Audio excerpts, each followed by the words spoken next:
Salut les amis, j'espère que vous allez bien et que vous n'avez pas encore sombré dans le coma alimentaire après Pâques avec tous ces chocolats qui traînent. En parlant de ça, si vous pensiez que les Kinder étaient les seules choses à cacher des surprises, vous vous mettez le doigt dans l'œil. Parce qu'aujourd'hui, je vous propose un bref aperçu de la série LTNS. Si vous pensiez que les détectives privés et les flics étaient les seuls à pouvoir résoudre des crimes, détrompez-vous. Dans LTNS, notre duo improbable se lance dans une quête peu conventionnelle pour raviver la flamme de leur mariage. Et cela implique un petit peu plus que de simples conversations au lit.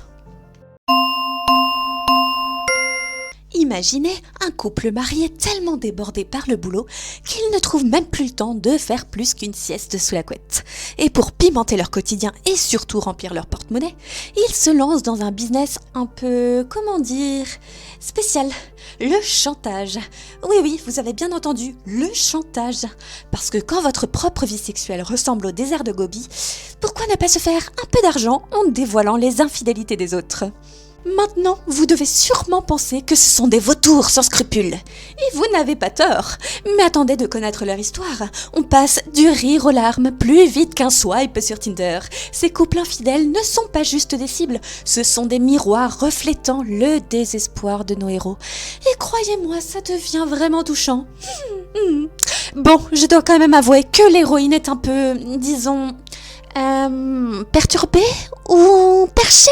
Choisir le chantage au lieu d'ouvrir une agence de détective privé, vraiment ?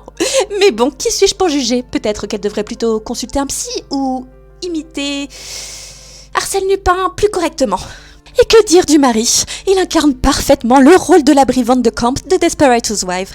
Mais avec une touche de folie en plus. Imaginez Brice, cette femme au foyer parfaite avec ses robes impeccables et son obsession pour la propreté. Ça sent c'est du propre. Mais au lieu de concocter des muffins, elle file des couples infidèles sous les ordres de sa femme. Franchement, je ne sais pas ce qui est le plus choquant. Ses compétences en ménage ou en espionnage. Mais une chose est sûre, il ne faut jamais sous-estimer un homme qui sait manier un fouet à pâtisserie aussi bien qu'un taxi. En effet, il n'est pas n'importe quel conducteur de taxi. Non, c'est celui qui roule surtout la nuit, comme s'il fuyait la lumière du jour comme Dracula. Devant une croix. Et pourtant, qu'est-ce qu'il porte ?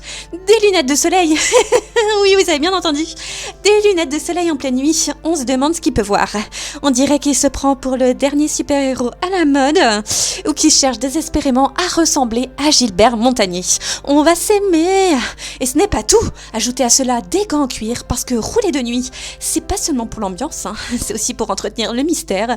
Ou alors ce n'est peut-être qu'un moyen de garder ses mains douces pendant de longues heures de conduite. Ces petites excentricités qui font tout le charme d'un personnage. Ah oui, j'allais oublier. Parlons des prises en filature. Honnêtement, on dirait qu'ils ont mis une bannière chantage en cours avec des flèches clignotantes. Mais personne ne semble remarquer. C'est comme si tout le monde portait des œillères. Oh, coucou, je suis là. Alors, je me suis cassé la figure. En revanche, on peut faire péter le champagne. Talala ! Cette série ose explorer des sujets souvent tabous dans la société coréenne. Et ça fait du bien, alléluia ! Ce couple lesbien, par exemple, donne une vraie bouffée d'air frais dans le paysage des séries coréennes où l'ouverture d'esprit est souvent en option. On en redemande. Et puis, à la différence d'autres séries coréennes, ce couple s'entend plutôt bien au début, ils se disent tout. Mais plus les épisodes avancent et moins ils s'entendent. C'est comme une version comique de la loi de Murphy. Tout peut mal tourner et ça tourne mal, c'est le moins qu'on puisse dire. Et tout cela en seulement 6 épisodes.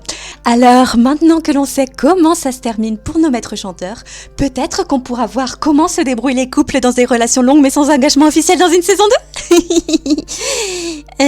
Allez, j'y crois, même si à mon avis, ça n'arrivera pas. C'est rafraîchissant de voir un drama parler si ouvertement de sexe et de relations. Un vrai bonheur. On en veut plus, on en veut plus, on en veut plus. C'est comme les frites à la cantine. Bref, LTNS nous envoie un message assez clair. Le mariage peut étouffer même les flammes les plus ardentes. Alors, est-ce que ça vaut vraiment le coup de s'attacher ? Est-ce que rien ne vaut vraiment une relation sans attache ? Je vous laisse méditer là-dessus, comme le dirait le grand Gandhi. Je tenais à vous remercier pour les vues qui augmentent de plus en plus à chaque sortie. D'ailleurs, n'oubliez pas de vous abonner et de partager cette vidéo. Dans tous les cas, on se retrouve la semaine prochaine. Salut, bye bye, bisous.